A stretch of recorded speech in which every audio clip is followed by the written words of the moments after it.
What's up guys? In this tutorial, I will show you how to disable restricted mode on your TikTok account. This should be quite an easy tutorial. For more information, click on the first link in the description below. While using TikTok, navigate to your profile and tap the menu icon on the top right of your screen.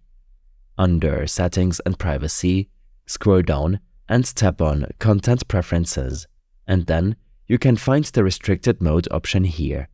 This will allow you to enable or disable the restricted mode on TikTok. You can also hide accounts or add keywords to hide all videos with these keywords. Sometimes you might be restricted from using TikTok if you exceed your screen time limit. To preview and change your screen time settings, head back to your main settings and tap Screen Time. Here, preview your daily screen time limit and change it if you want.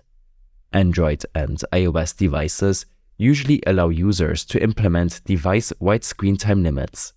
These limits can be changed in your device settings. On iOS devices, select Screen Time and change app restrictions and communication limits if these prevent you from using the TikTok application on your device.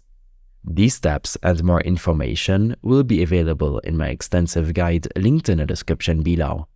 I hope this helped you out. Leave a comment if you have any questions and see you in the next one.